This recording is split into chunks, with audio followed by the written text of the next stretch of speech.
Hello and welcome to another video review. This is Halo 3 for Xbox 360, although it was re-released in the Master Chief Collection for Xbox One. This is a first-person shooter and the sequel to Halo 2. It was developed by Bungie and published by Microsoft in September of 2007 for Xbox 360, and it was later re-released in the Master Chief Collection for Xbox One. And of course, like its predecessor, it was pretty much the best-selling game of that year, and it had ridiculous numbers of people playing it on Xbox Live. It was a huge deal when it came out. And of course, it was met with the usual heralding of the second coming crap that you see from all the major publications whenever a release like this comes around. But the real question here is, how is this game really? Because there's a lot of hype behind it, and just as much, if not more, nostalgia behind it, because this was a lot of people's first-person shooter, oddly enough, and it was a huge deal for them at the time. But the real question here is, how is it once you get past the hype and the nostalgia? Does it stand on its own as a first-person shooter? Well, before we really get into the meat of the game, let's first talk about the presentation, which is definitely quite a big step up from Halo 2. You got a lot more detail and everything, with better animations that are smoother and more fluid, better modeling that's a lot more detailed, better texture work that's a bit higher res. All of this stuff blends together to make this thing just look far better than anything that the previous gen of consoles could produce. But here's the thing. At the time it came out, it was fairly average, and you also have to keep in mind what else came out that year. On PC, Crysis came out 2 months later, and that thing is still gorgeous to this day. So Halo 3, while definitely a straight-up improvement visually over all of its predecessors, just doesn't hold a candle to other games of the time. And that speaks volumes when it comes to how well this thing has aged, particularly with regards to facial textures. A lot of those just look downright horrible. So even at the time, people were criticizing some of the visual stuff, even though a lot of the other visual stuff looked fine. It just didn't look particularly impressive anymore. And then there's the sound design, which is pretty much exactly as it was in Halo 2. In fact, there's quite a bit of reuse of themes in this, where it's actually kind of hard to tell a difference from previous games in terms of the music. It's still Martin O'Donnell and Michael Salvatore doing the music for this one, and it really does show, because it, again, has that same feel as the previous games, but this is not necessarily a good thing. There were so many moments when I was playing this thing and going, this feels like it was ripped directly from Halo 1 or Halo 2. Like there wasn't all that much original about the music. And the same thing goes for some of the sound effects. Some of them were just ripped directly from Halo 2 and just cleaned up a slight bit with no real change thrown in there. And so a lot of the sound design just feels like more of the same, and not necessarily in a good way. It just feels like a rehash rather than in the same vein.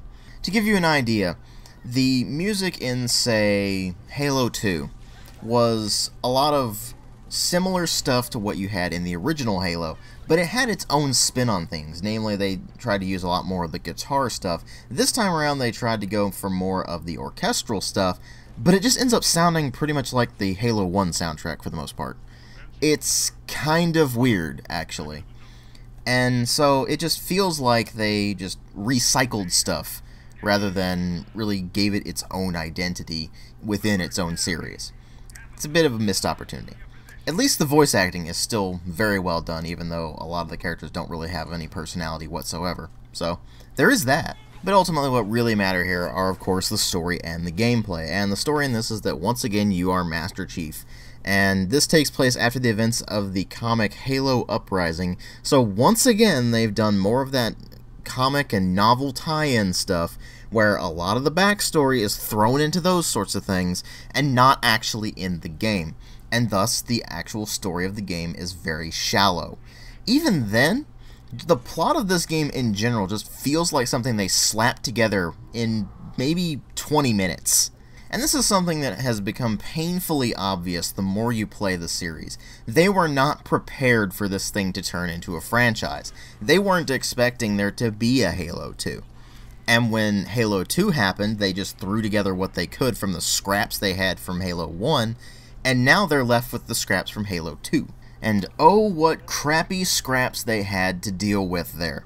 If you don't remember, Halo 2 had Master Chief plummeting back to Earth after a botched attempt to try to take down the Prophet of Truth, the head of the Covenant at that time, who is trying to activate the Halo rings in order to bring about the Great Journey, which is really just to wipe out all life in the galaxy, because that's what the Halo rings do.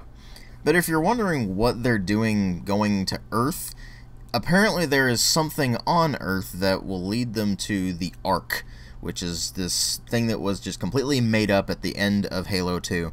And the idea is that somehow this can activate all of the Halo rings, so Master Chief, of course, has to go and stop the Prophet of Truth from doing that, and in so doing, they invade Earth, and you have to fight through hordes of Covenant on Earth, although this time you now have the elites helping you out, the Sangheili, who have defected from the Covenant after events in Halo 2, and are helping you to fight the Brute-led Covenant forces. One of those "the enemy of my enemy is my friend" things. At any rate, the plot itself ends up just being a jumbled mess of various areas that are slapped together without much explanation, if any at all, and you're just expected to roll with it. And if you do decide to follow the plot to the end, then eventually it brings up the Flood, yet again, and you have to basically end the Flood once and for all. And the whole idea behind Halo 3 was finish the fight. Obviously, there are more Halo games than Halo 3, so obviously that didn't really sink in with Microsoft, but at the same time, this does end the so-called Halo trilogy, which of course sets the stage for the new trilogy that started with Halo 4, but it's just a mess, let's leave it at that. And the plot itself is completely unsatisfying. You're just left scratching your head at most points going, okay, what exactly is going on here? Because again, the game doesn't do a very good job of explaining things, and when it does give you an explanation, usually it's something that feels like it was just slapped together in 5 minutes because they were like, well, crap, we need to give them a vague reason for this, put something together quick, and they didn't even go through editing sessions for it. So, the plot is a jumbled mess, the characters themselves are once again flat and lifeless. I mean, if you think about it, the Master Chief is a friggin' suit of armor who talks. He doesn't really have a personality, even though some people will tell you otherwise because they read it in a book or something. About the only characters who actually have something resembling a personality in this thing are Sergeant Johnson and Cortana. And even then, Cortana's mostly just going insane. She is hitting her period of rampancy, which if you're not familiar with anything in the Halo lore, which I don't blame you because they don't really explain it at all in the games until much later on than this. But a state of rampancy is basically when an AI is dying, so to speak. And they start to unravel and just basically go completely insane. So that's being hinted at throughout the game through rather obnoxious stopping you in your tracks and making you go really slowly while Cortana's face flashes in and out of the screen and spouts some weird, fragmented, nonsensical gibberish most of the time, so it's not really handled all that well. And there's no character development to speak of throughout the rest of the game, so there's not really much more to talk about here. The plot is one of the weakest parts of this game, and for once, even Halo fans will agree with me on that. It's got a pretty weak plot. That said, what about the gameplay? Because this is where I hear people constantly acting like this is the second coming or something. Well, it's definitely an incremental advancement over Halo 2, and notice that I say advancement and not improvement, because it's really not any better as a game. It's actually pretty much the same. They did tweak a few things here and there. For example, the Flood are slightly less infuriating because now they're not quite as bullet spongy, and you can take most of them out pretty easily, in fact, but they still throw a lot of them at you and they swarm you. Another nice feature they added is that your reticle finally goes red whenever you spot one of those floating bulbous things that go and reanimate corpses as the Flood, so that's nice. But by and large, it's still the exact same gameplay you had in Halo 2, just with more weapons and some special abilities and a couple of extra grenades. You now have a grenade that the brutes have, which basically shoots out some spikes in a pretty narrow field, and eventually you get access to a grenade that basically shoots out a small amount of flames. But that's the only new additions in terms of grenades, and honestly, they're not really all that useful. Nor are most of the extra powers that you get. I mean, things like cloaking, sure, but other things aren't necessarily all that helpful. The only times I really use things like, say, the bubble shield are when I just got severely damaged and really needed to just recharge my shields for a moment, and I was just being attacked from all sides. So that's really the only time I actually used a bubble shield, but generally speaking, there's not much use for all of these abilities. I guess they're nice to have if you want to use them, but they're definitely not necessary. And speaking of not necessary, a lot of the weapons are once again completely useless. For example, the Needler is still completely useless. I don't even know why they put it in the game at all if it's going to be this useless. Most of the Covenant weapons are complete garbage and you'll never want to use them. In fact, the only weapons I used for the majority of the game were, once again, the battle rifle, which makes its return from Halo 2, the shotgun, which is still insanely powerful, but they lowered the ammo count to 6 instead of 8, so it runs out of ammo faster, the rocket launcher, which is just as ridiculously powerful as it's always been, the fuel rod gun, which is just as powerful as it was in Halo 2, and the sniper rifle. And that's pretty much it. I didn't even use the beam rifle in this one, at all. And the simple reason for that is, it gives you plenty of ammo for the most part. And even funnier, in a lot of the levels, you can just straight up run past all the enemies and nothing happens. I mean, you might get shot at, sure, but there's moments where you can run past entire swaths of enemies and not take a single hit. In fact, I started doing that toward the end of the game. I just said, screw this. I got too tired of the actual gunplay and just started running past the enemies. And you know what the funny part about that was? It was actually better when I did that. Yes, it was more enjoyable when I wasn't shooting things in a first-person shooter. If that doesn't tell you how insanely tedious the gunplay in Halo 3 is, I don't know what will. It's all a matter of just wasting ammo on bullet sponge enemies until they fall over, or just aiming for the head, getting a lot of headshots, and then just watching as enemies fall down around you like you're an unstoppable juggernaut of death. Which is to say that this game is actually quite a lot easier than Halo 2 was, which boggles my mind considering the FOV is actually lower in this one.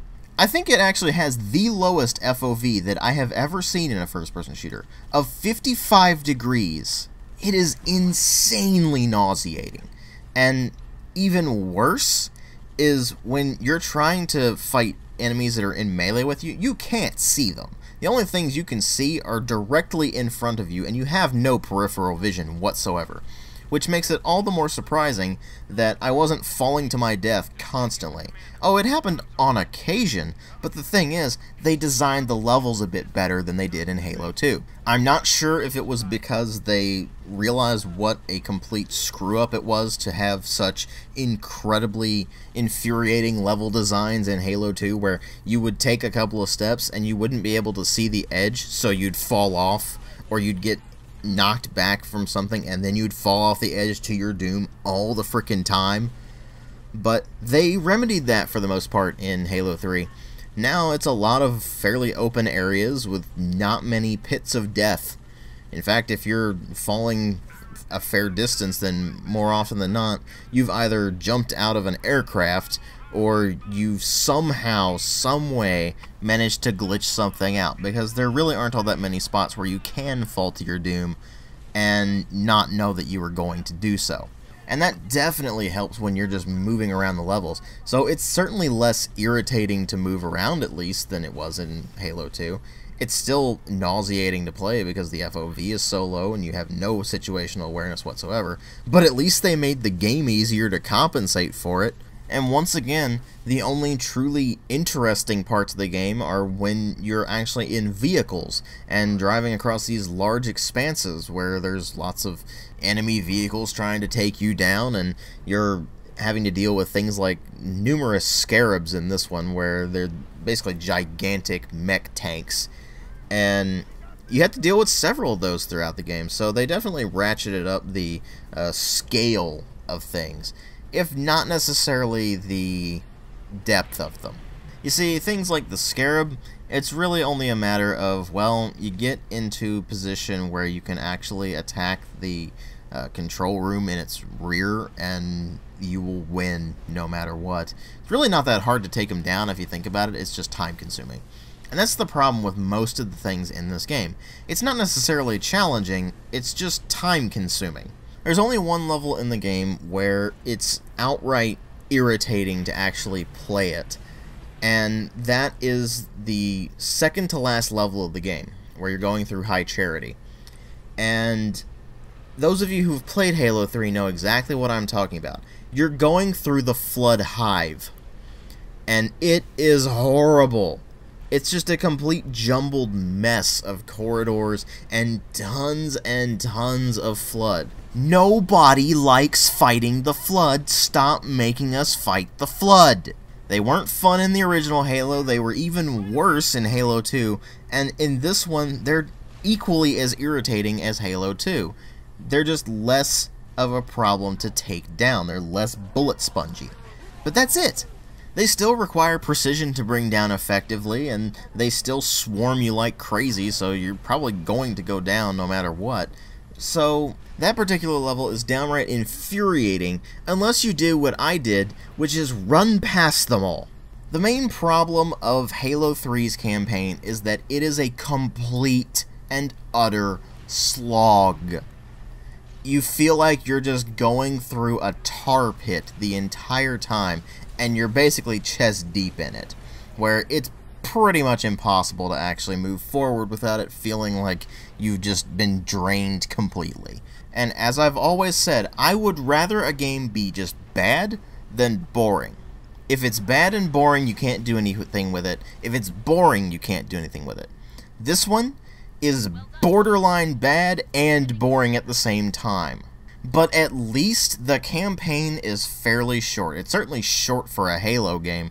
They feel like they just drag on and on and on. This one, less so. It still feels like it drags on and on and on, but you can definitely finish it a lot quicker than you can the previous two games, and that is so well appreciated when a game's as much of a slog as this one is. So the campaign is just awful. It's boring, it's tedious, it just doesn't do anything to keep you engaged, unless you're playing co-op, I guess, which you can do, but that just makes the game less of a slog by having your friends around to just screw around. That's not really a way to actually fix the game. And that can make just about anything enjoyable, even the worst games on the planet, so that's not really saying much. But the real draw of this game is, of course, not the single player. It's actually the multiplayer, which I honestly haven't played all that much of. It's basically the same as Halo 2's multiplayer, but they added in Forge mode, which allows you to just completely screw around with the game rules and make your own game modes and tweaks and such like that, which is kind of cool. But the multiplayer itself is pretty much just Halo 2 with the extra features in Halo 3. So you've got more of those weapons, you've got more grenades, you've got all those special abilities that I mentioned, and that's kind of it, actually. It's a fairly standard multiplayer experience that you can get a decent amount of fun of, but it's nothing particularly amazing. I don't know where people get the idea that the multiplayer is just this mind-bogglingly great experience. It's not. More often than not, it's really just lower shields and then run up and smack them in the face with a melee attack to finish them off. Or just get lots and lots of headshots, because that's really the entire point of the gunplay in this thing. And it really doesn't help that a lot of the Halo 3 community is just not good. Luckily, a lot of the crowd that used to be associated with Halo 3 moved on to Call of Duty, so you're not going to run into quite as much of a sea of obnoxiousness as you did in Halo 3 back in the day, but it's still irritating. I don't know what it is about Halo fans. There just seems to be something about this particular series that instills a type of loyalty that is basically only rivaled by things like Skyrim. And frankly, it's kind of disturbing to see the degree of obnoxiousness that the fan base can get to if it feels threatened here. But then you might get somewhat lucky and run into a group that's actually tolerable or outright alright. And like I said, you can have some decent fun with the multiplayer if you do that, but it's really just not all that great of a game. It's basically more of Halo 2, and Halo 2 wasn't a very good game. Only this one is slightly tweaked. Some things are slightly better, some things are worse, and it just ends up feeling like a rehash rather than a proper full-on sequel. And it feels like nothing was really changed from Halo 2, other than just scaling back on the campaign a bit and focusing more on the multiplayer. So at least the campaign's not really long enough that it will get you to the degree of infuriation that you got with, say, Halo 1 or 2, but it's still a very thoroughly mediocre game overall. I give it a 2 out of 5. Thanks for watching.